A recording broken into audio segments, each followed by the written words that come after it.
Welcome to the Tuesday Review. I'm James. I'm Nathan. And I'm Callum. And we've got a special bonus episode for the listeners this week. Maybe a year or two ago? A while ago. It's quite a while ago. For the old show, Man vs. Movies, we did an episode about the MPAA and film ratings.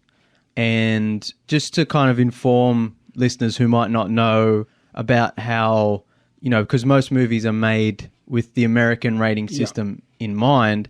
And so when we talk about movies on Tuesday Review, we usually use the American rating system. PG-13, etc. And R, the main ones being those. And just sort of for clarity, we wanted to, instead of just uploading that old episode, which we've come so far since then, and as much as I tried to separate Tuesday Review from Man vs. Movies, it's really just an extension of Man vs. Movies, because a lot of the things we talked about then, we expand upon now. You mean complain about now? And continue to complain about. We complained about then, and we still complain about. Except now we have more information or more stuff to complain about.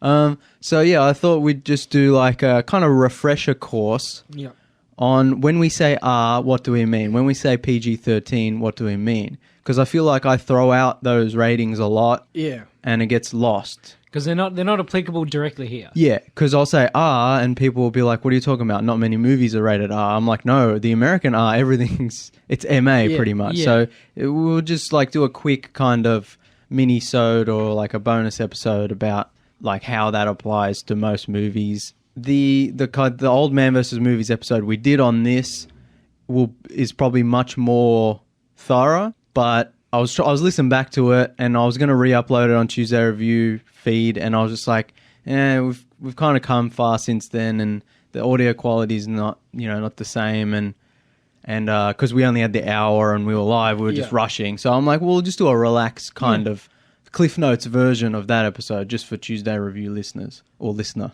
But if you are interested in listening to the more thorough version, you can always download that episode. Yeah, go back there or don't. just stick with this version. I'm sure it's better. So like most of the information we're talking about comes from This Film Is Not Yet Rated, which is a 2006 documentary. Produced by Netflix? Yes, it was. Before Netflix was a streaming thing. So they were... Sticking it to the man. Yeah, sticking it to the man before... This is when Netflix still had big ideas in its head and wasn't doing anything about it. Yeah. They were just a DVD company. Yeah, they had big ideas they hadn't realized yet, but they were still like rock star spirit. Yeah. And this documentary I recommend to anyone who likes film because it's real eye-opening. It's kind of scary too in a way. It's disturbing rather. Yeah, I compared it to a Michael Moore documentary. Yeah. Where it's just like, how is this possible? How did they get away with all of this? Why don't people do anything? It's in that same vein of like movies and documentaries that they really make you a little bit more of a conspiracy theorist. Yeah, but like conspiracy theorist has like a bad... No, but you know what I mean? Like, I don't say that in a negative fashion. But I'm just like, you need to take the theory out of it. Yeah, exactly. That's right. Yeah, that's exactly right. Sorry, conspiracy practice. Yeah. Because it's like, this is shit that's actually like public record. Like this is not there's no tinfoil hat stuff. But it shouldn't be allowed. Yeah, no, it's crazy. So the MPAA is the Motion Picture Association of America, and they pretty much, if you make a film, you present it to them. There's like a panel of judges. The judges who pretty much all have links to... They're all basically just super rich white people. And most of them have connections to the film industry or the theatre chains. Yeah. And they basically watch a movie and they're like, oh, too much sex, too much violence, too much swearing. We'll give you this rating or whatever. And you can also bargain with them. Like, they'll tell you, cut some stuff out, bring it back, and we'll reevaluate. Yeah, but that, like, as far as I know, I think that costs time, but it costs money. Oh, really? And I've forgotten all this stuff. Yeah. Because in theory, the MPAA should be a separate body of individually picked sort of civilians. Yeah, they should just be regular people. Like jury duty. And the ratings, we should say the ratings. So first off, the MPAA. See, a lot of my information's outdated, but it still stands. as of 2017, I've got written here, but the MPAA member companies are Walt Disney Studios, Paramount Pictures, Sony Pictures Entertainment, 20th Century Fox, Universal Studios, and Warner Brothers Entertainment. Now Disney and Fox, I guess, are one and the same. Netflix is a member of the MPAA now. I remember that they which was concerning because what we liked about Netflix is they don't have any censorship, and then they would join, and it's like, well, are they doing that? Are they now beholden to censorship, or can they influence? Well, or is it like England in the European Union? Dissent from within. Yeah, can they fight from within? Let's not forget that Netflix has actually lately been censoring shows, specifically speaking, so 13 Reasons Why. That's very concerning. Whether that's probably not connected to the MPA, but they're not above censoring their own material. So why do the MPAA rate things? So they can be shown in theaters, and yeah, that's true. So they sell DVDs, but for Netflix, it's not necessarily. Exactly. There's no need to. They don't have to. It's not a public showing, quote unquote. So they don't have to. So we should start off by saying, like, the MPAA is a censorship organization. Literally, they exist to like wrap a banner around films and saying it's restricted to this audience. They don't care about the art or the context. Exactly. Yeah, they don't care about what the film actually entails. There's just a list of things that offend their sensibilities. Yeah, and keep in mind for our listeners, they're not a government body. No. So there's no, like I just said, it's run by all the big studios. Yeah, so there's no laws or there's no you restrictions. Don't vote someone in. Yeah. There's no restrictions in place to stop the MPAA from picking sides or playing favorites. It's basically, they can do what they want. It's basically a bunch of mega corporations doing whatever they want. And because of that, telling people what they can and can't see. Exactly. And because of that, the actual rating system in America is voluntary. Yeah. It's not like here we have government here we have a government body that does it. In America, it's a voluntary, but everyone opts in. So I've got here, the rating system is completely voluntary and ratings have no legal standing. Instead, theatre owners enforce the MPAA film ratings after they've been assigned, but many theatres refuse to exhibit NC-17 or non-rated films. So if you don't get your film rated, you don't have to, but no one's going to show or sell your film. So realistically, Netflix should have opened its own theater and just showed its own movies that weren't rated. Yeah, just pretty much. All the amateur directors who don't want to go through the process of rating their movies, just come to our independent theater. Yeah, we'll show you movies. Also, like, can we just point out this happened today? I think the Toronto Film Festival is outright refusing to screen Netflix movies. In lieu of presenting, they would rather present traditional films instead. Just something which grinds my gears. We've talked about this many times. A movie is a movie regardless of where it's shown. If you're refusing to show it in a cinematic presentation because it's not going to be released theatrically, then aren't you kind of proving their point? On that quick and also note, you're preventing people from seeing the actual... It's a little bit of a detour from our topic, but what Callum says, it's true. The only problem is a lot of these theaters will just refuse to play, or a lot of the studios refuse to play ball because they want... Netflix will play it in all the theaters you want, but they also want to stream it on the same day. And a lot of the companies and theaters have problems with that. It's tangentially related if you take into consideration Netflix, having an issue with the rating system and the cinema chains itself because of the troubles they've had with getting their films released and people not taking them seriously. And they're now a member of the MPAA themselves. Yeah. Well, that's why that was kind of hoping that them becoming a member of the MPAA, they could potentially get more respect and have their films taken more seriously and, get more awards consideration. But so far, I don't think anything big's come of that, especially if that Toronto thing's happening. Let's go back to the start and give some of the ground information. So we mentioned all those big Hollywood studios and companies who run the MPAA. Together, these corporations control more than 95% of the US film business. Their respective parent companies collectively own more than 90% of all media in the US.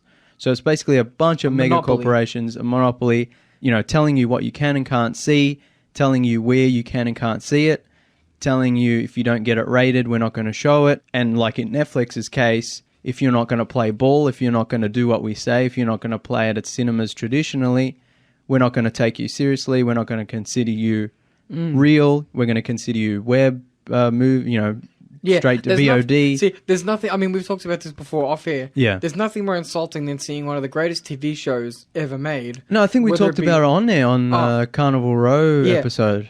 Just referred to as web series. Yeah. I feel like it's demeaning. Yeah. I feel like Netflix might be on the losing battle here, given the sort of the recent information where they're actually censoring some of their shows retroactively. Yeah. That's very concerning. That's very concerning. Like anyone who's listened to the show before knows that I'm 100% against all forms of censorship.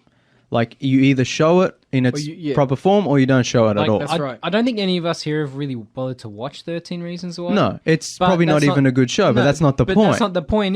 They shouldn't be censoring it. Yeah, especially after the fact. Yeah. Back then, if you're going to censor it when people making a stink about it. Yeah. I still don't agree with it, but that's a different conversation. Yeah. Right. But they did years after the fact. And doing it so secretly. Yeah, like under the rug. Yeah. Like I don't... See, that's concerning as well because, all these great Netflix shows are coming out and it's like what happens in 10 years when sort of public, society has changed and it's like, are they going to go back and re-upload those same films with things changed? They could do. Because... Like re-edits. Yeah. And I'm assuming we also won't be able to see the original versions. My assumption, they'll get rid of them, yeah. My assumption is if you want to see the original 13 Reasons Why, you're literally going to have to pirate it. Well, yeah, someone would have had to have pirated it before the changes were made, and then you'd have to go back and find those versions, because now if you pirate it after the changes were made... Like, look, I mean, we've all downloaded movies. Yeah. But I don't genuinely agree with piracy, because I feel I'm happy to pay to see a movie or a TV show. But if you're going to start altering content live to appease a rating system or to appease a body because you want to be it's the Star Wars issue. George Lucas flat out lies saying that the originals don't exist anymore and the originals aren't the intended versions. And the only way to see those is illegally. Bootlegs, download. Don't get me wrong, George. He made them. He's the director of the original 3. No, he directed the first one. Oh, my bad. See, this is where it gets more and more grey, the grey area and the muddy waters. It gets more and more and more. He can say that that's not the way it was intended to be seen. Yeah. That's his subjective opinion. Yeah, as long as you can watch the originals. Yeah, exactly. That's the thing. If he said, "I don't like these versions, but here they are. If you want them," I would be like, great, thanks, I don't care. Yeah. And you know what? I probably wouldn't even be complaining as much about Star Wars as I do now because I'd be happy. But no, this is why I complain so much about Star Wars, because the hurt started back in the 70s. In the mid fucking 90s. Yeah. Like with the special editions. Yeah, like the and special editions. All of a sudden Yoda was CG instead of a puppet. Oh god, no, that was he did 3. This is we'll do a whole which special edition? You know what? We should do an episode on the special editions. This is like 3. There's a lot of meat on those ones too. Anyway, we were talking about the MPAA. Yeah, we should also do an episode on piracy, which I guess kind of ties into this as well. But anyway, the MPAA ratings as of 1990 are G, PG, PG-13, R, and NC-17. In Australia, we have E, G, PG, M, MA-15, and R-18. So basically PG-13 in America, most movies are now made as PG-13 to maximize audience attendance and profits. And so all the superhero movies... that's loosely M. Yeah, that's loosely our M. That's loosely our M. It's like kids kind of, young teens can get in, adults, it's like a bit more, some violence, adults will enjoy the content. It's not kiddie kind of... Yeah. But broad, generally, this is very broad. And I think that's a problem, is PG-13 is so broad to get the widest audience, to get the most profits, that it ends up kind of being for everyone and no one at the same time. I mean, many, many great movies are PG-13, but as we always complain on the show, movies now are just made differently to be PG-13. Yeah, they're designed so from the very beginning, they're like, this is what you can and can't do. There's a flat line of... and you can't go outside of that. And that's very restrictive, especially creatively. Now, another problem with the American rating system is they go straight from PG-13 to R, which is R-17. It's such a massive gap. Yeah, so there's no There's no middle ground. So basically, if you got a PG-13 movie, you can have violence, but and you can have swearing, but you can't say the F word or anything. You can't C word. You can't have anything like that. You get one F word in PG-13, but two, God forbid, you have two. That's R now. Yeah. And also, if what there's was any what was that movie that got around it by playing it on a tape and then just replaying the tape, and they managed to argue down to PG-13. I don't remember. I know what you're talking about. I know there's a couple of movies that have gotten away with more than one, but generally it's just the one. And that's ridiculous. It's like having one F word is going to stick out more than characters naturally saying it every once in a while. I think the Australian rating system is much better, where it's like if you got a few swear words, M's fine. Like kids aren't going to turn into serial killers because they heard a guy say that fuck a couple times. But the American rating system is just... Especially in Australia where, we're very casual. Yeah, the Australian public doesn't mind the F word that much. We're kind of like anything on after 8:30, you can sort of say what you want kind of thing. Whereas America, you're like, think of the children. Yeah. And the other thing in PG-13 is like no nudity. Like, God forbid someone sees a nipple, because that might turn your kid into horses, James. Yeah. Don't even talk about nipples. But then... So you'd think, well, if you're making a PG-13 movie, but you need a little bit of nudity or someone needs to swear, well, that should bump up maybe to a PG-15, something like that. Yeah. But that doesn't exist. So it goes straight to R-17. So you have to be pretty much an adult to then watch a pretty tame movie with a couple of F words and maybe a nipple. And you can get away with much more violence in a PG-13 movie without it bumping up to an R. That's the interesting thing about America, isn't it? Which is America in a nutshell. It's this fake puritanical, think of the children, Bible thumping. It's all about that pearl sort of, clutching. But at the end of the day, gun violence is like yeehaw. It's PG. all about that. It's all about that Christian conservative ethos on sex. Yeah. It's like we don't talk about it. We don't want to see it. We don't want to hear it. Yeah. Whereas in I'm pretty sure, especially the female orgasm, right? Yeah. I think in this film is not yet rated. They talk about how male sexuality is much more appropriate to be shown on screen than female sexuality. Yeah. You can show less of a woman enjoying herself in that manner and get a hard R than you can with a male. Yeah. Yeah, you can cut things down. Like if you don't show a woman feeling pleasure during sex, you're almost more likely to get a lower rating than you would if you do. But in Europe, it's the opposite, where it's like violence is not okay, but normal things like sex and swearing, you'll get away with a lower rating, which is how it should be, because that's part of life. Sex and swearing is part of life. But violence, that should not be a normalized thing. But of course, it's America we're talking about, and this is where there are more guns than people. Yeah, and this is a bunch of mega corporations pretending to be all high and mighty, and like forcing things into their own for their own benefit. And the thing that annoys me as well is, like we were saying before, it's not a government body. They decided these criteria. Yeah, I mean, it's completely made up. Like, exactly. Like, why one F word? Why not none? It's why not arbitrary two? is what I'm looking for. Yeah, it's completely arbitrary. Like, exactly. There's no reason Netflix couldn't come out of this and instead of joining the MPAA, created their own rating system and be like, here are our guidelines for our own internal rating system. Team up with Hulu, actually, Amazon. That's interesting. Like have like a streaming kind of I mean, see, I'm sure there's a lot of like loopholes and laws that allow the MPAA to have a iron grip on all of cinema. But what's stopping a bunch of other companies coming together and being like... Technically nothing. Yeah, because Here's an alternative. Like, the MPAA has no legal standing, technically. Yeah. So, really... So, there's nothing stopping Netflix from being like, well, fuck you, we're going to have our own rating system, and this is a Netflix M. Or really, at the end of the day... at the end of the day, theatre... I mean, that's the thing, is theatre chains are owned by all these companies. So, theatre chains refusing to show non-rated or NC-17 films... if I was an American theatre owner, I'd rate their films myself.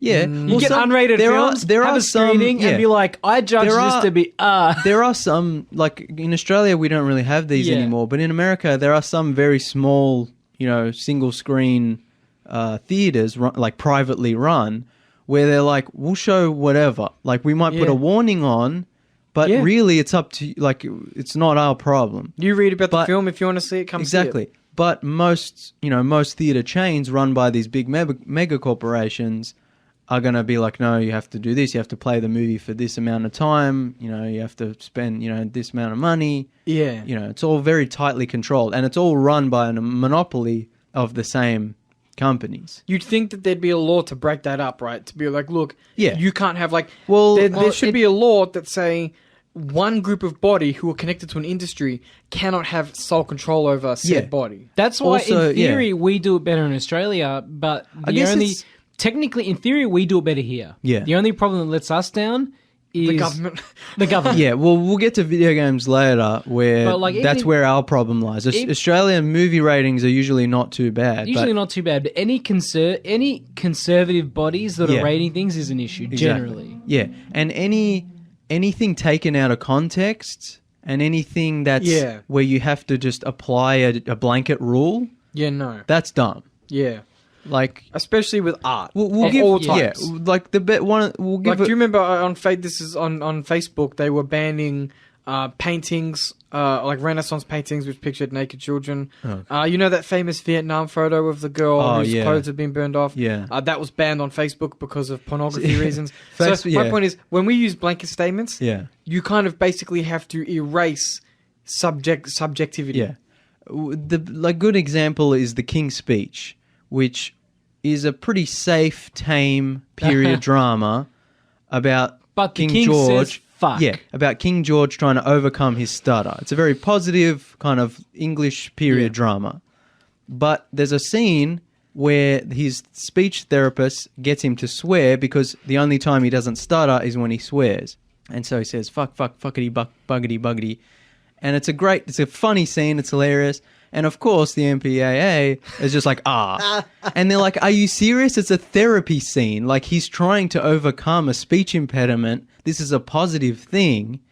I think eventually they might have talked them down, but I think it's some showings actually cut the scene out. It's just a horrible... Like, how can you watch that scene and be like, this is not safe for children? Yeah, that's what it's about. I would let any kid, I don't care whose kid it was, watch that scene. God forbid we start rating books. You know what I mean? Like, people if like you can't let your children watch The King's Speech because of X, Y, or Z. Yeah. Stephen King would be banned. A lot of books would be banned. Yeah, but even some books which might seem fairly innocuous have some pretty dark subject. So if that goes for film too. I'm talking about all of art. When you start rating art, especially under rigid guidelines, you kind of miss the point of art as a general concept. Exactly. Like, but it's not art; it's business. Well, actually, that's a big point. That's the problem. Yeah, they see it purely as business, and it's a way to thin out the competition, or to, like, we should mention as well, like, if you're a big budget studio, like, Marvel movies, you can get away with more. Oh, yeah. Street cred helps. Yeah, so it's like, if you're in a small indie movie who doesn't really have the time or the money to re-edit the film... Spielberg with Ready Player One and the Shining scene. Yeah, exactly. Like, you can get away with more because they're not going to argue with a big company that's pretty much paying them.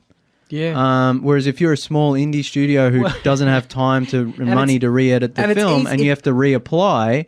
You're like, well, we can't. Like, we just have to stick with the R rating, even though we don't deserve that higher rating. And it's easy being on the board because you can submit it and be like, well, I'm Disney. I give it an PG-13. Who wants to disagree with the mouse? Exactly. It's like, oh, not me. It gets a PG. Yeah. Yay. All the members all the members are secret as well. Oh, that's another thing I hate. Yeah, there's this huge, like... It's so corrupt. Yeah, and it's like they figured out who the members were, and they're all just like super rich, conservative. And a lot of them had connections to the film industry. Yeah, and they all had stake in theater chains and movie studios. And it should be media companies. It should be a position that you either elected to. Yeah. Or like a publicly kind of, even if you're not elected, I think you should be a public figure. You know what I mean? I think like with a salary and everything. Like, you should be able to take emails. Yeah, don't quote me on this, but I think in Europe it's more of like a casual, like, public body of just normal people. That's how it should be, ideally. Yeah, which is how it should be. You get 5 random people off the street. Europe, this wouldn't work in America either, because America, and even in Australia now, like, just generally people would probably just feel more conservative or would bow to conservative pressure. Yeah. Whereas in Europe, I feel like generally people would be more chill about everything. That's true. That's true. Just if you got a guy off the street and said, "What do you think about this movie? What it should be rated?" He'll probably be like, "It's fine." But if you got an old lady from America or Australia, they'd be like, ban everything, go to church. That's true. I think, take us back to when we did the first episode on this subject. We have slid so far right since then. Oh, my crazy. God. Oh, the government. Yeah. And even just people on the street now. Yeah. Donald Trump has ruined most of the Western world at this moment with this slide to the right, and that would affect the ratings board. Yeah. Well, so I think Australia you're right. Released. Australia released it would. You can get, I think you're right. You can get members of the public in and put them and make them watch a movie, and most of them would be like, don't like that, don't like that, don't like that, don't like that. Even though contextually it might be fine, or in reality most kids will be fine watching it, but to their delicate sensibilities, which are informed by conservative... Yeah, the newspapers, the Sky News and things like that. Propaganda, basically. Yeah. And then the art suffers for it. Did we, when we did the first MPAA episode, did Australia have an R rating for video games? I think it did, but we didn't. I don't think we had much time to talk about it. Okay, because that was... Well, we still don't really have an R rating. Well, that's the thing. You want to talk about that now? Yeah, I did actually, because there was a game called Hotline Miami. Should we talk, because in Australia, even though we have G, PG, M, MA, and R for movies, for some reason games, because stops at MA. It stopped at MA. Stopped. Because I guess generally, not just in Australia but around the world, games are generally incorrectly seen as for kids. Yes. Even violent video games like Call of Duty, generally people don't take video games as seriously as films. That's true, yeah. And so I guess they just, for some reason, decided to stop the ratings at MA. I think that is changing now. Slowly, but I think the general... I don't know, man. There have been some bannings lately. As we discussed, the society is going very heavily conservative to the right, and I think just generally, even though slowly people are coming to the idea that video games are art, that video games just aren't for kids, I think... that's not stopping them getting banned. Generally, people... If you took a guy off the street, a baby boomer most likely, and said, do you consider this video game as equal to this movie, he would be like, no. No, yeah. Now, so Australia managed to somehow wrangle ourselves an R rating for video games. So for many years... Yeah, we just didn't have it. It stopped. We didn't have it, and games were getting banned left and right. Or significantly altered. Yeah. So our nanny state... A lot I of don't these... use the term nanny state lightly. No, we'll talk about why it is truly a nanny state. But a lot of like we keep saying, a lot of these bannings and forced edits or alterations, arbitrary. Yeah, and also they're made without completely the full understanding of the context of the game. So a famous example was We Happy Few, I believe, in which...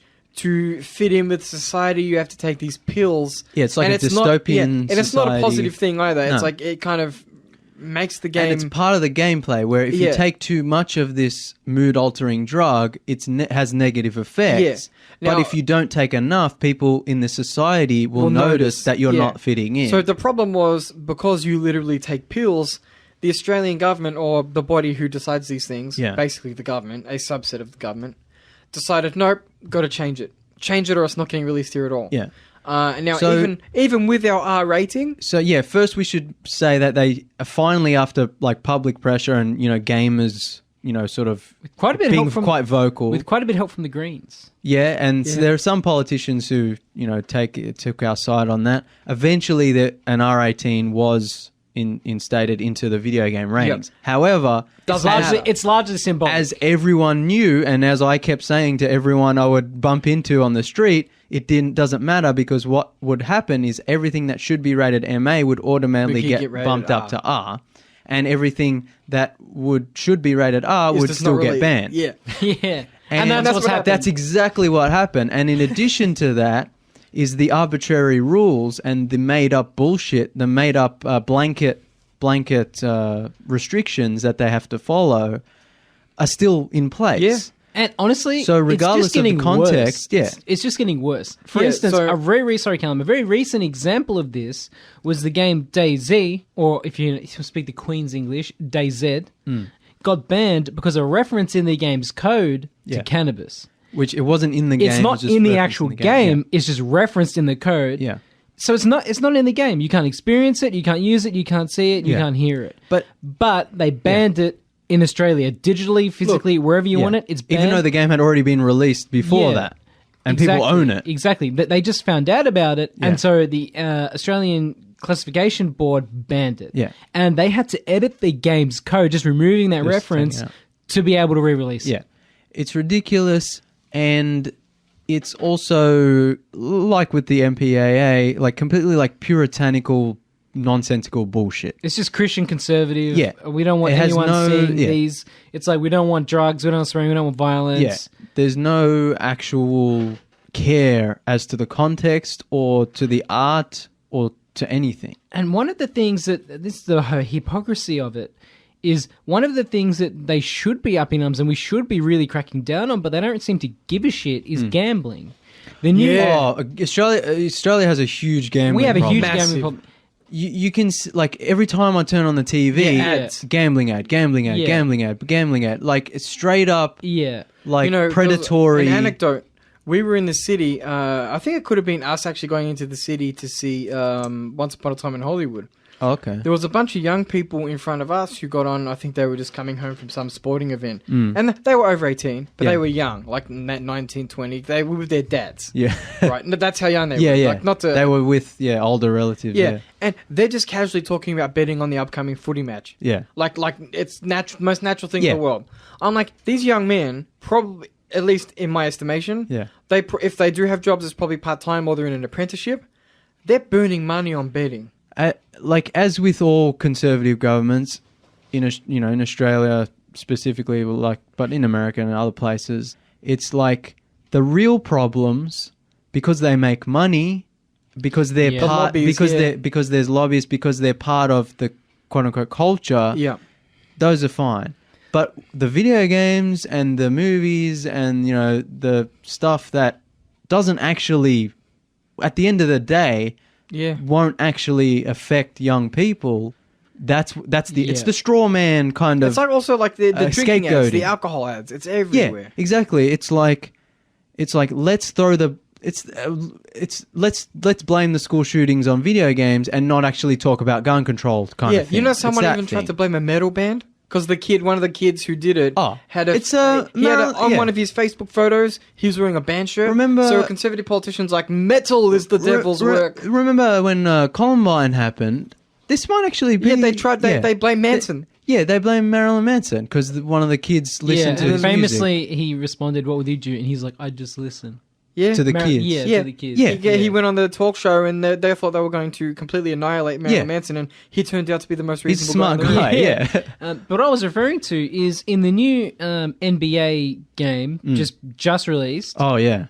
You can gamble in the game. There are fucking slot machines. We could do a whole episode on fucking gambling in video games. Yeah, now. And that game is rated PG. Yeah. There are slot machines and gambling. Yeah. There's a casino in the game. Well, in the bloody Star Wars game, it's like all the loot box controversy. You know, like the Battlefront game. But it's that's a completely separate argument with loot boxes because, like, we can talk. Loot boxes are gambling. Yeah. But they're not gambling in this way. This is direct slot machine gambling. Yeah. And it's like, oh, sure, violence is banned, swearing's banned, drugs are banned, sex is banned, but exposing 10-year-olds to slot machines is fucking fine? It's, what do you call it? What do you call it when they, grooming? Yeah, it's like climatization. Yeah, pretty much. So it's like, they're basically just hypocrites. Yeah. I mean, one thing I wanted to mention when we first started talking about this was the fact that we have an R rating. And a popular game called Hotline Miami was getting ported over to the Nintendo Switch. And they told the Australian government told Nintendo, there's too much blood in this game, you're not releasing it in Australia.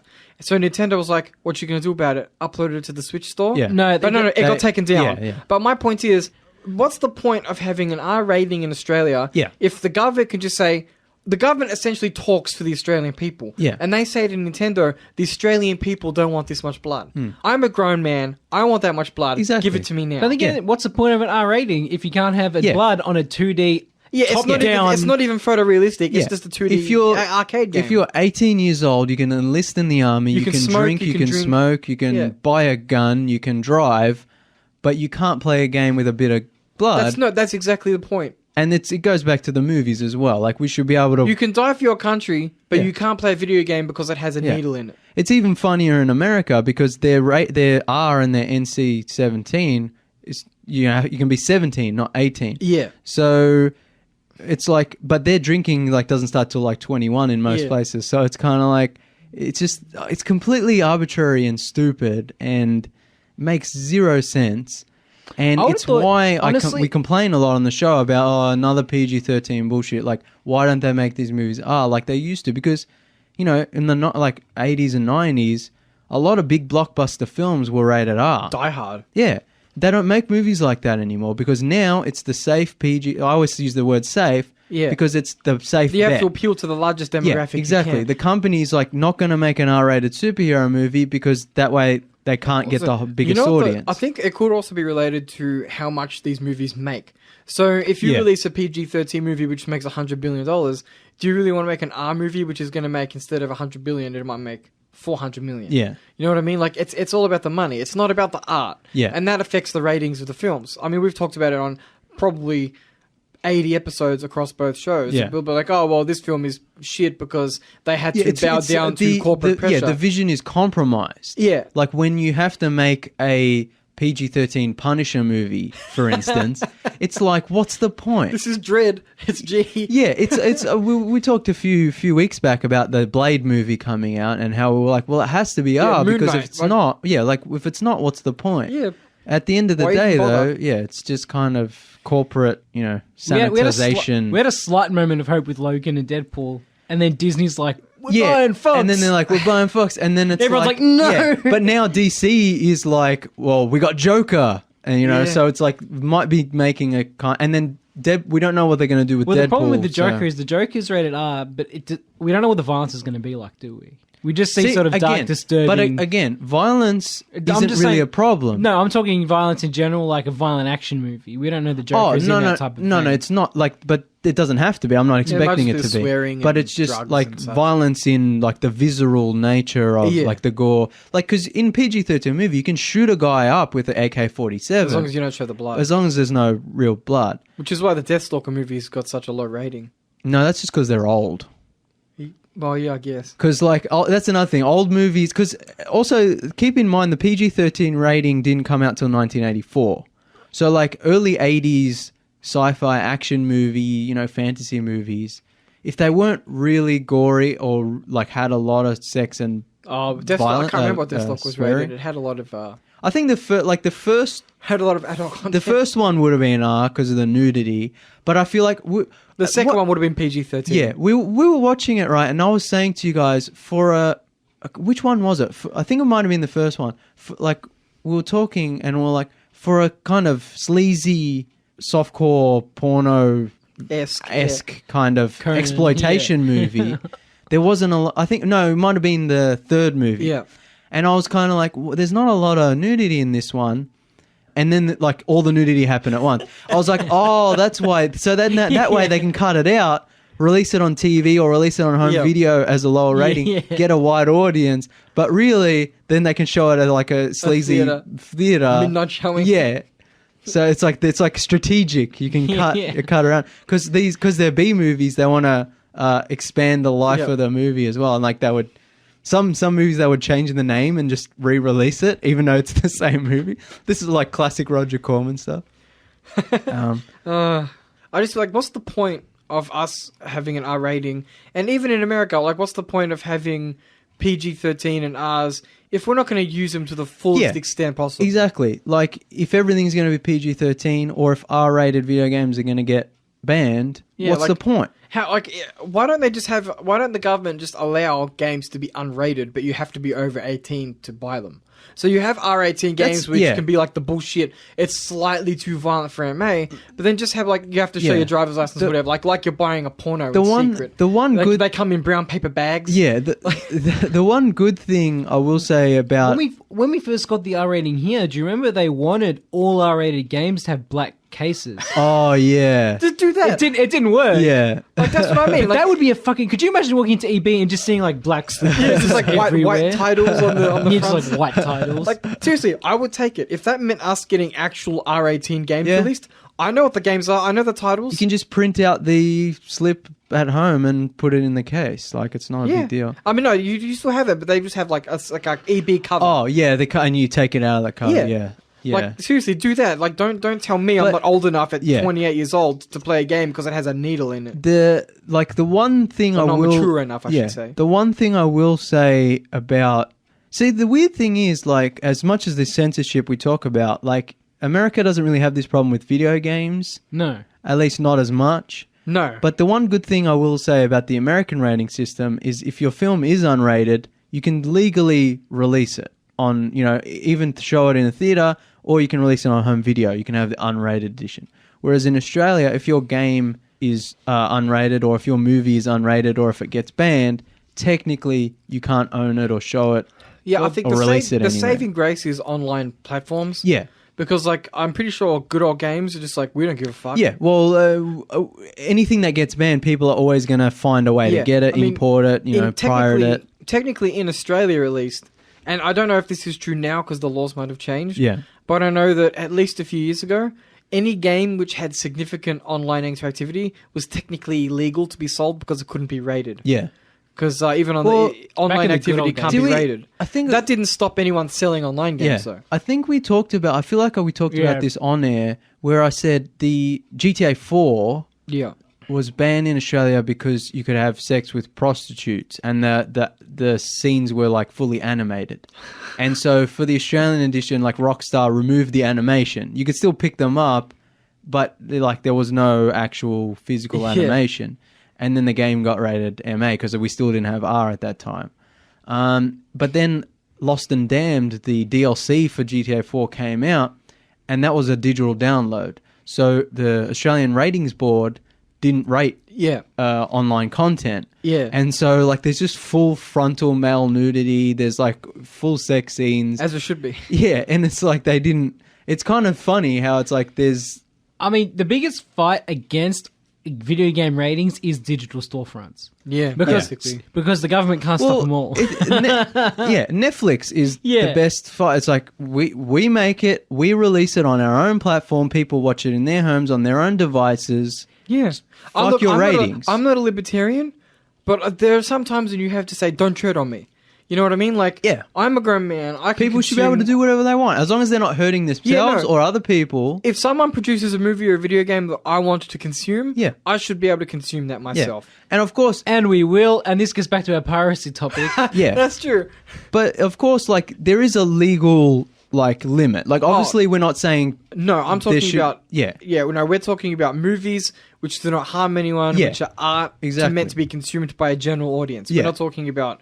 like illegal materials. No, there's a certain point where obviously it shouldn't be shown to anyone, and it has to. But at that point, then it has to exist within the law. Yeah, exactly. Like but fiction. Like I can play a game in which I inject heroin into my arm. Yeah.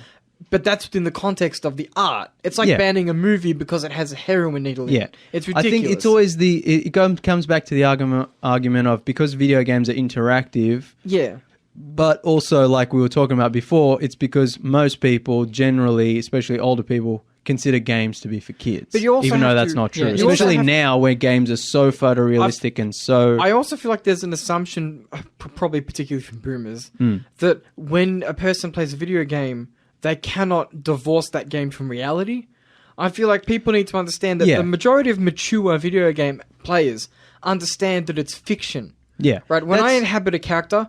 I don't share the same personality traits as that character. I'm not going to go out and, let's just say I'm playing Call of Duty. I'm not going to go enlist in the army and go to the Middle East. Yeah. I'm not that type of dude. Yeah, we've, like we said with the school shootings, like video games never cause violence and they never will cause violence. There's no correlation at all. They're a good outlet.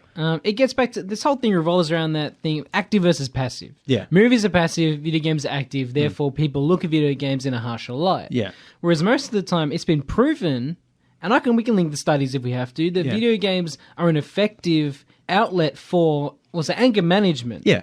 They do the opposite. They have the opposite effect on what people think they do, or the propaganda that they spread. Especially like just taking out the violence aspect, and there's always the conservative sort of media, or the sort of more vocal conservative voices saying things like, well, video game kids spend too much time on screens and video games, they rot your brain and this, that, and the other. And it's like video games actually quite positively affect most people. It's good for, isn't it good for... It's good for hand-eye coordination. Yeah. It's actually more social than... Especially these days. Yeah, it's quite more social than most outlets would give it credit for. Also, it like good movies and good books, it also builds empathy. Yeah. Like when you're especially if it's a narrative driven game. Yeah.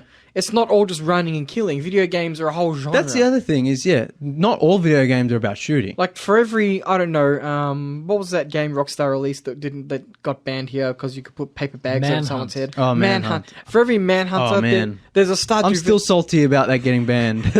For every Manhunt, there's a Stardew Valley. You know what I mean? Like, and that's not to mention the thousands of experimental games on Steam and stuff like that, where it's just literally art house. Art house experiences. Walking simulators. We could talk it's just about, I would love to talk about the virtues of VR, but honestly, it makes me feel sick. Yeah. I can't do VR. Bad for my eyesight. Actually, we won't talk... I don't know if I want to talk about... I did VR for the first time a few days ago. How did you find it? I actually liked it. I never... I didn't think I would. What headset did you use? Vive.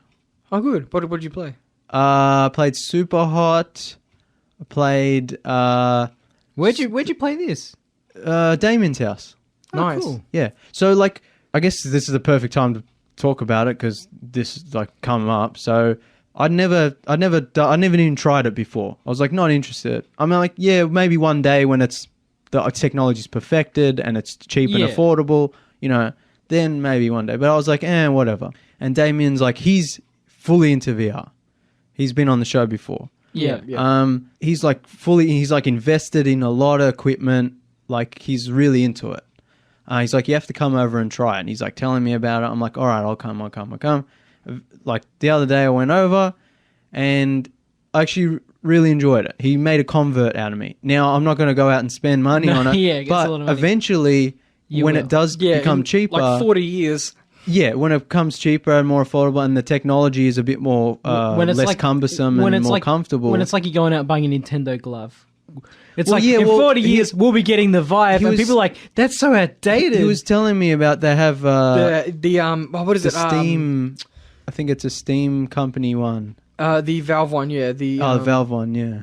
I know I'm waiting for 30 years down the track where you can get the gloves with haptic feedback. Yeah. But the one he was telling me about was it's just not like a bracelet that goes around your palm kind of thing. Yeah, so you don't have to actually hold controllers. Now, cool. were you able to wear your glasses with this? Yeah, it was just big enough. Okay, good. Because one of the main reasons I don't like VR is because I have bad eyesight, and the VR I have the one for the Samsung Galaxy phones. Yeah. It's a pretty good one because I have the S10, but it makes my eyes really sore. Yeah, that's one thing. If you do have it on for a while, it obviously gets really hot and a bit heavy. Also because your eyes, because it's up like an optical illusion, right? Yeah. It's right in front of your face, but your eyes are focusing in the distance. Yeah. So your eyes can get really sore. Yeah, I don't know how long you could play it without getting...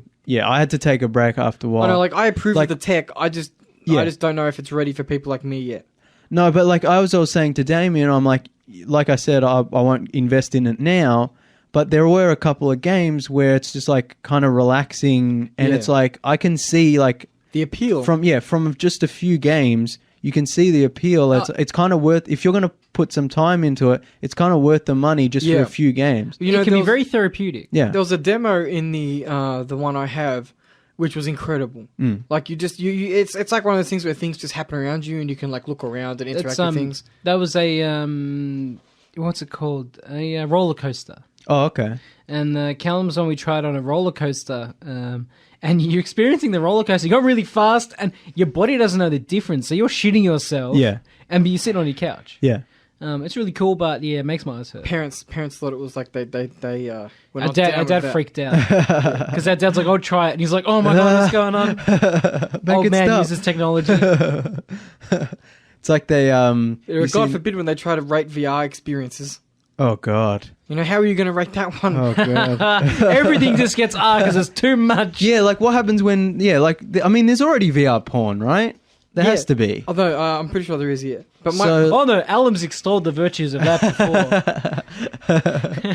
No, but my point is, especially with VR, if you have like art house experiences in virtual reality, and when I say that, I mean not a traditional game, like one of those games where, like, did you ever play the Stanley Parable? Yeah, I love that game. Like something like that, where it's odd and it's weird and maybe a little dangerous, but it's like, how are you going to rate that in a VR? Like, the more advanced this tech becomes, the more difficult it's going to be to apply a rating to it. At a certain point, it's being rated for the interactivity and the realism than the actual content. So almost. that's why I think we're going to need a rating that's just, I'm overage. There is nothing illegal in this game. I want to purchase this game. So don't have like the violence, drug use. Just like this game is hard to rate.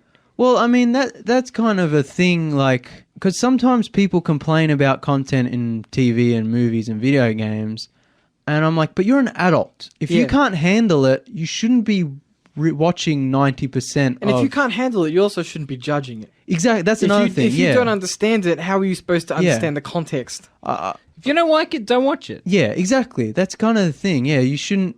I don't necessarily know that some, again, I hate to hate on boomers, but I hate the idea of some... They did destroy the planet.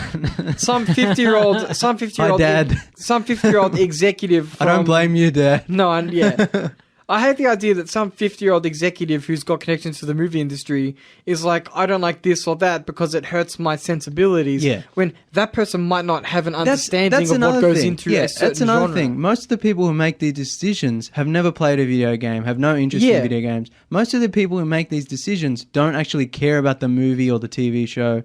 Like, well, they're just... On that exact note, it goes back to the legendary story of Seth Rogen challenging the ratings board with Sausage Party. Yeah. They didn't watch the whole fucking movie. That's the proof of that movie not being rated properly is in the final scene. Yeah. They didn't watch the final scene. The very grotesque orgy at the end. Yeah. But even if they did, it's like, who are they to judge? No, that's exactly. right. Like, at the end of the day, if an especially in 18-year-old consenting adult wants to see a hot dog orgy, they can do that all they want. I thought this was America. I thought this was America, damn I thought this was America. No, look, like especially with Australia and video games. It's in the Constitution, hot dog orgies. It's like, who is someone to tell me I can't play any number of video games when they don't understand the art form at all? Yeah, exactly. It's like, okay, tell me why. Because it has guns in it, so... Yeah. And... Who are you to It's decide? not a real gun, it's a video game. Yeah, exactly. I'm not going to... You can't pull the gun out of the TV screen. Look, all of us in this studio we are very anti-gun. Yeah. Largely. It's kind of easy to be anti-gun in Australia. Yeah. In America, but I feel like if you're in America, we'd still be very anti-Second Amendment. Yeah. But it's not the same in games. No. I'm happy to shoot a gun in games. I wouldn't like to shoot a gun in real life, I don't think. I'd like to shoot one, but does that mean I want to own one? Does that mean I think everyone should have one? Does that mean I think we should sacrifice other people's safety to have the right to carry one? No. But in a video game, it's fine. Yeah. It's not real. Yeah. Divorce yourself. I played that thing in VR where it's just like a gun simulator where you can just load the bullets and it's so fun. It's so like relaxing. I've seen a funny GIF where someone's shooting... With the hammer? I don't know if it's a hammer or someone leans another character. Is it multiplayer? He pulls the clip No, yeah. I think that's a different game, but that one's funny. But there's also one where he puts the gun down on the bench, puts the magazine on top of the grip where you're supposed to put the magazine in, just puts on and gets a hammer and just bashes it in. I know what you're right. Yeah.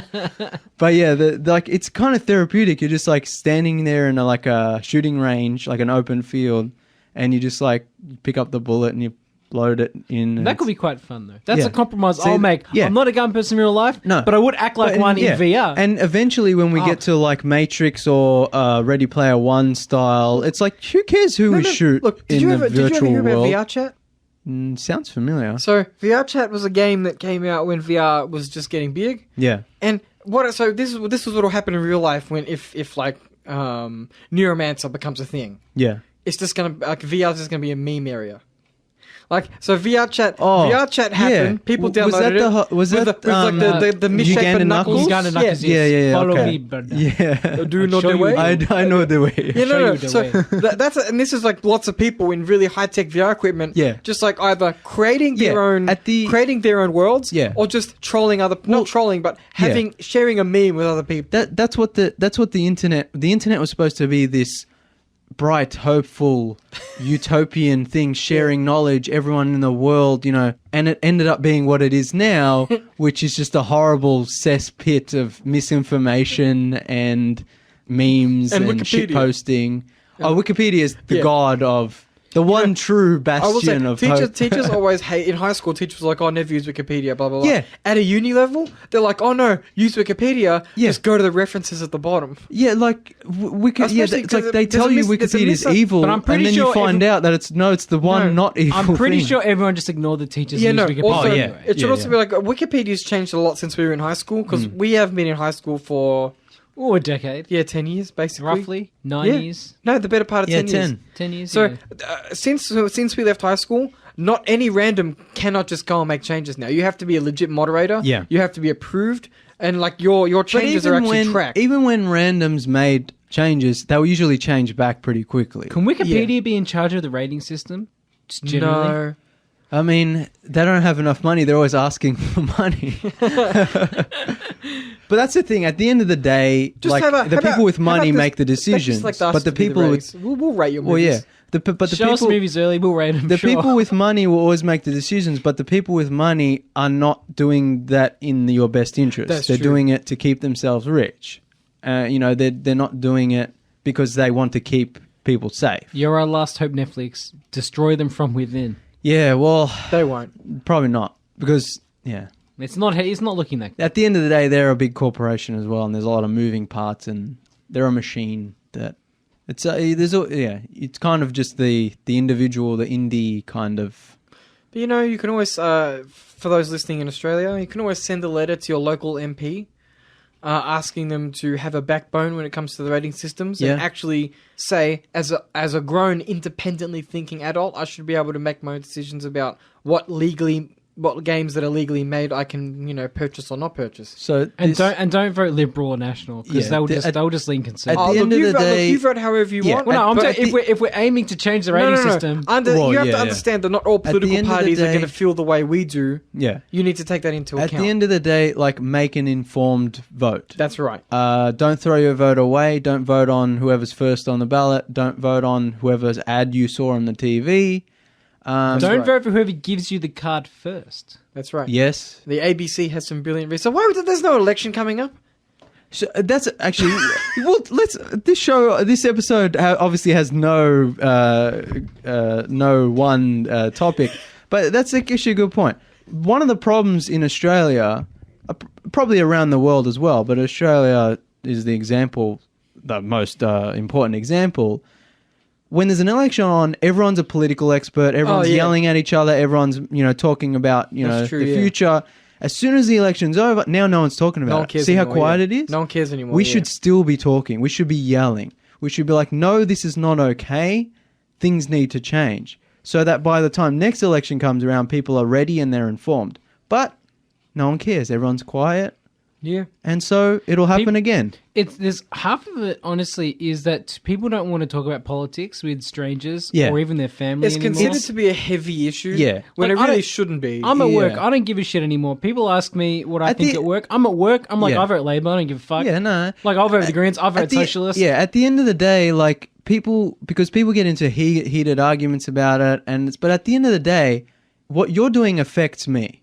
Yeah. Politically. Yeah. Like, if you vote for this guy instead of this guy, that affects me. Yeah. What you watch on your television doesn't affect me.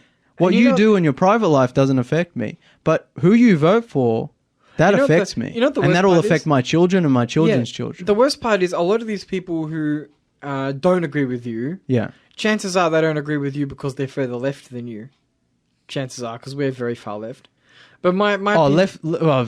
We should maybe stop this episode and do another political episode because this has gone off the rails. But left-on-left violence is one of the biggest problems now, because we're all fighting amongst ourselves when we can't unify. When we have to unify and fight against the right. No, but what I was going to say is, chances are these people don't agree with you because they want to support a political party or idea which wants to subtract from you. They want to take things away from society as a whole. Yeah. When it's like progressives, the kind of people we tend to vote for, not that I'm saying people should always vote. I don't want to, force my political opinions down anyone's throat. Yeah.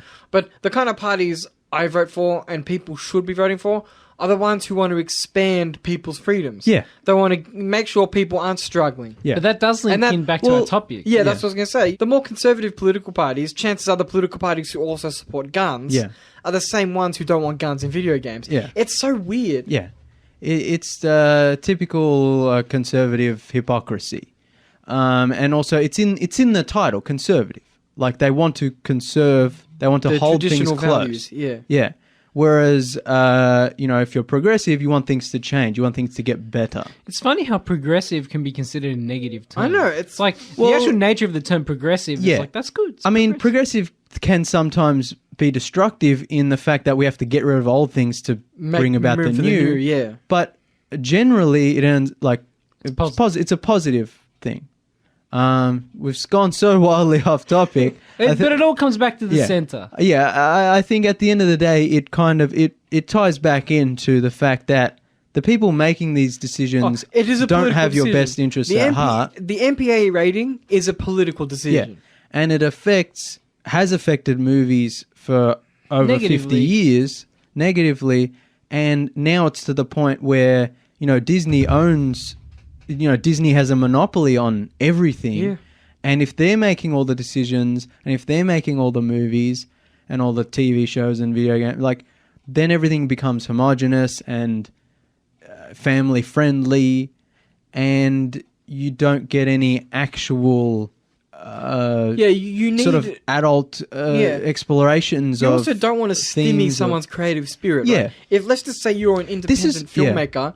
And you're like, well, I have an idea for a film that is authentic, but I have to alter that because I want this film to be That's seen. The thing. I think ratings, like you said, ratings should be more fluid and more like if you're 18, you can see what you want. Yeah. But I feel like just movies in general, even big studio movies, they should be made to how the filmmaker wants them to be made, and then you put a rating on that. Don't start the movie saying this is going to be a PG-13 movie or this is going to be... Yeah. Now, in some cases, if you want to make a kids' movie, things you can't put in there, they're obviously... That's common sense. Yeah, there's obviously some things. But generally, I feel like if you're making a PG-13 movie and you say the F word a couple times and there's a nipple... It should be taken within the context of At the end of the movie, they shouldn't go, well, this is automatically R. They should be like, look, you sort of stuck to the PG-13 framework. What's the essence of the film exactly. as a whole? Yeah. You compromise your artistic vision when you kind of you can't show certain things or you can't say certain things. It should just be more like, what do I want to do to tell the story? Yeah. And then later you put maybe not even ratings. They should just have content warnings. Yeah, this is what idea. This is what the film has. That way you can say my children are mature enough to see X, Y, or Z, but not mature enough for whatever. That's a good idea. Let's just say if you're a European, you can be like, well, I don't mind my children seeing breasts. Exactly. But I don't want my children being progressive European children to see guns. In the UK, they have 12, 15, 18. In Germany and other European countries, they have 12 rating. It's maybe they should do that where it's just ages. Yeah. Or but maybe they should open the ages up so approximate. Yeah, it's 10, 12, 15, 18, but in between it's not strict. Yeah. So if you're 17, I feel like the filmmaker should have a say.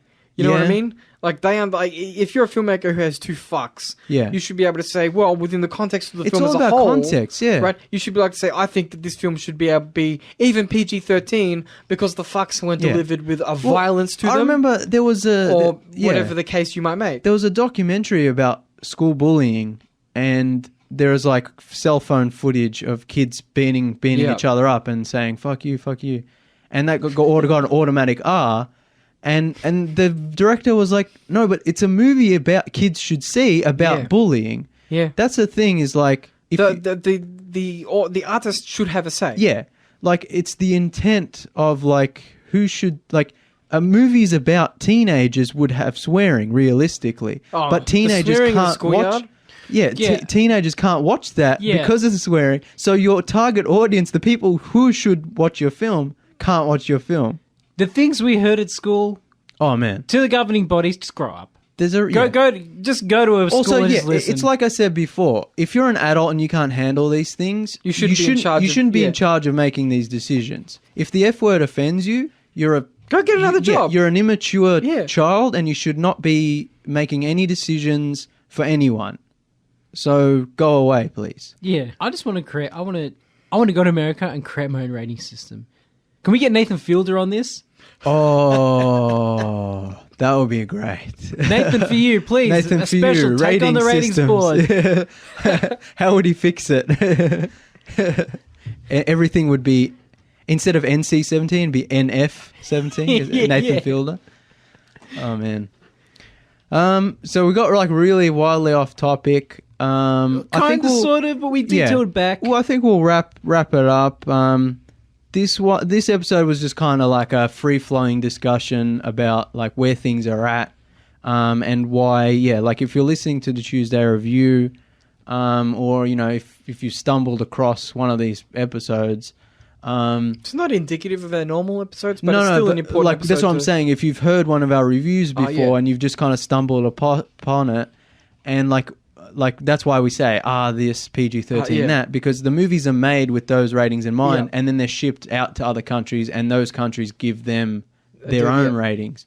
So usually when a PG, like Iron Man is PG-13, but here it's M. Yeah. But our M, it's pretty loose. Like kids can get in, teens can get in, and adults obviously can get in.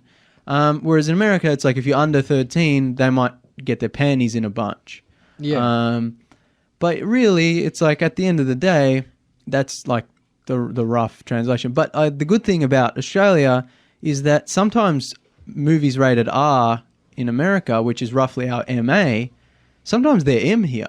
Because we're just like, well, there's a couple swear words and a nipple. Just slap on the M. The difference is it's a government body. They're doing it by regulations instead of just business feels. Yeah, which is actually interesting because you'd think the government body would be more strict. In some ways it is. And sometimes it is, especially in the government, especially in the video game side of things. But movies, we're lucky in Australia where they're pretty cool most of the time. Most things are MA here. Do video games get rated in America? They must do, yeah. Yeah. They have M. See, they have an M for video games, but not for... They have an M for video games and TV shows, but not for movies. Ah, okay. See, that's another thing. And TV has TV-14. Yeah, see, that's another weird thing where American TV shows have like TV-14, where it's like kind of like PG-13, but a little bit more violent. But still, you can't really swear or have nudity, you know? And then I think there's MA. I think they have TVMA, which is kind of like the R-rated movie, but it's on TV. So it's like you can have your Sopranos level of swearing and violence kind of thing. Which I don't know why they just didn't have the same ratings for both. Yeah, it's homogenized. Kind of confusing. And I think like TV-14, if there's a TV-14, then there should be a PG-14 or a PG-15. Probably because separate bodies in charge. Yeah, it's none of it makes any sense. Like I think, but see, and that we're lucky here that it's like we can like our rating system isn't that bad, but it affects us because the movies are already made compromised. Mm-hmm. Yeah, exactly. They're already made. They're already censored, they've already been altered before they get shipped out to other countries. So that by the time they get here, it's just like, it's just another PG-13 shitty kiddie bullshit, as I like to say, where it's like they market it as a cool new action movie with a guy with a big gun, but in reality, it's a kids movie because there's no violence. There was like that. What was it? Expendables 2, was it? No, 3. Three was just disappointingly bland. Yeah, that was such a mistake. Yeah, are they still making number 4? I always hear rumors about it. They were going to do a female one, then they were going to do an actual 4th, like proper one, and then they were not, and then they were going to do this, and then I don't know. I mean, they're doing another Rambo, so they can always do another Expendables. I don't know. Yeah. Anyway. Yeah, but whatever. That's all we have time for tonight. Yeah, you guys want to mention anything else? I think we covered everything we wanted to cover for this special mini-sode. And a lot of other stuff that was wildly off it was all topic. tangentially related. Yeah, but like definitely if you're listening to this and you haven't seen the documentary, This Film Is Not Yet Rated from 2006, recommend it. Definitely check it out. Really good film. And like do your own research. Kafkaesque, I think I referred to it as. Yeah, it's like horrifying. It's like how is this bureaucratic hell. Yeah, it's like how is this happening? And just like educate yourself, and like if you're a lover of movies, you probably knew what we were talking about from the beginning. But it's like it's good to know the kind of industry terms and stuff and how it affects the movies coming out. Yeah. So thanks everyone for listening. Like and share the Tuesday Review Facebook page. Follow us on Twitter at Tuesday Review AU. Follow me on Instagram at Channel Drifter, where I post every time I watch a movie. And I talk about some of the movies we don't get to talk about on the show. You can find our previous episodes on your favorite podcasting app. If you like video games, which we talked about a lot this episode, check out Callum and Jake's show, Sunrise Arcade. And Nathan is also a guest host on that show. Frequent guest host. Matty J, our good friend, he has his automotive discussion show, Car Talk, TORQUE. So be sure to download those podcasts. And make sure to rate, review, and subscribe to the Tuesday Review on iTunes. It helps us a lot. Thank you, everyone, for listening. Adios, cousins.